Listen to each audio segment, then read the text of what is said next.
Assalamualaikum warahmatullahi wabarakatuh.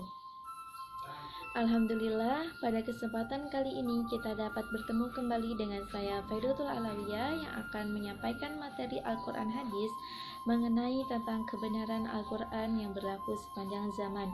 Nah, pada kesempatan kali ini apa saja sih yang akan kita bahas? Yaitu struktur Al-Quran, cara mencarinya dan menggunakannya. Untuk lebih jelasnya lagi, mari kita simak video pembelajaran berikut ini.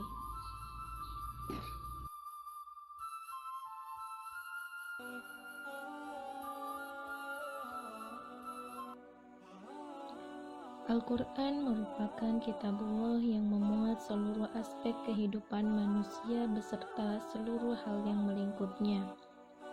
Sejak zaman dahulu, manusia belum diciptakan dan dilahirkan hingga kelak setelah manusia meninggal dunia dan akhir zaman. Betapa luasnya pembahasan Al-Quran dan betapa luasnya kandungan Al-Quran.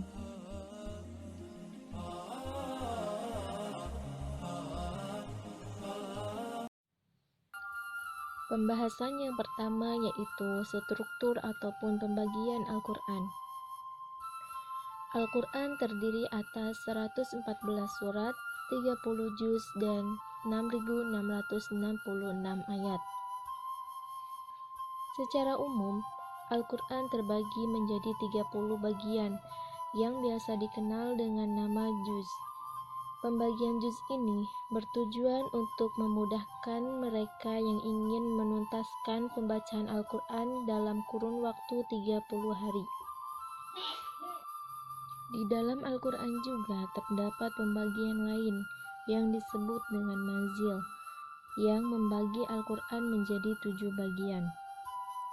Manzil juga dalam bahasa Arab diartikan sebagai tempat istirahat, dan secara istilah adalah sebuah sistem pembagian pembacaan Al-Quran untuk memudahkan penyelesaian ataupun penghataman Al-Quran selama 7 hari.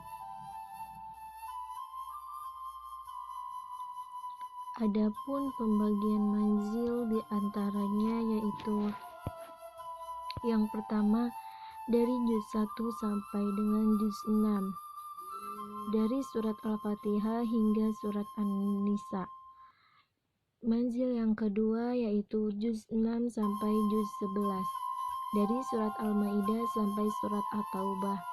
Yang ketiga, juz 11 hingga juz 14, dari surat Yunus sampai surat An-Nahl.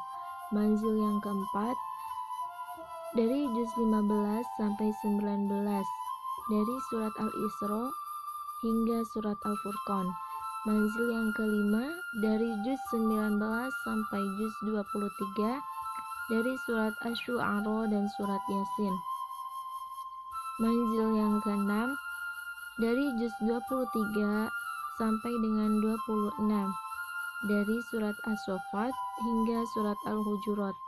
Dan manzil yang ketujuh yaitu dari juz 26 sampai juz 30, dimulai dari surat Qaf hingga surat An-Nas.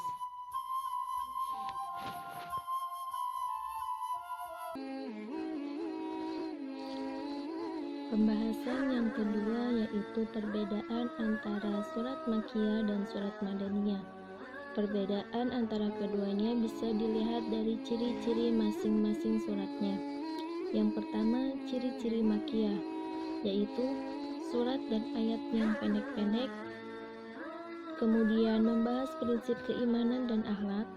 Yang ketiga, terdapat kata qala disebutkan sebanyak 33 kali. Ada juga kisah-kisah Nabi dan umat terdahulu, dan masih banyak lagi ciri-ciri surat Makkiyah. Adapun ciri-ciri dari surat Madaniyah yaitu surat dan ayatnya yang panjang, ada kata izin untuk perang dan hukumnya. Yang ketiga, rincian hukum, yaitu tentang hudud, ibadah, undang-undang sipil, sosial, dan hubungan antar negara. Yang keempat, penyebutan tentang kaum munafik, dan ada juga penyebutan ahli kitab.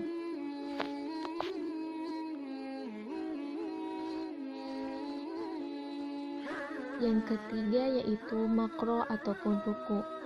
Makro merupakan sub pembahasan dalam Al-Quran yang ditandai dengan huruf ain di sisi kiri ataupun kanan halaman Al-Quran. Setiap makro atau ruku biasanya berisi satu sub pembahasan tertentu.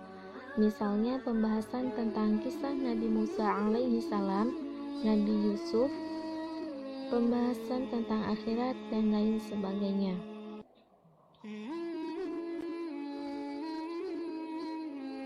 Yang terakhir yaitu mu'jam ataupun kamus kumpulan.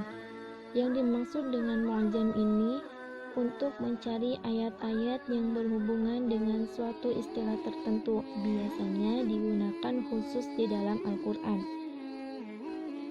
Mu'jam di sini ataupun kamus kumpulan ini biasa menggunakan daftar istilah untuk mengumpulkan daftar bahasan-bahasan tertentu dalam Al-Quran.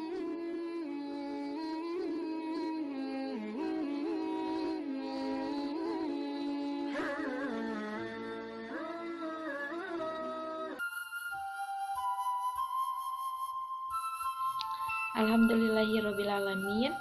Pada pertemuan kali ini kita telah selesai untuk memaparkan materi Al-Quran hadis mengenai kebenaran Al-Quran yang berlaku sepanjang zaman. Saya pamit undur diri, kurang dan lebihnya mohon maaf. Unzur maqala wala tanzur maqala. Wassalamualaikum warahmatullahi wabarakatuh.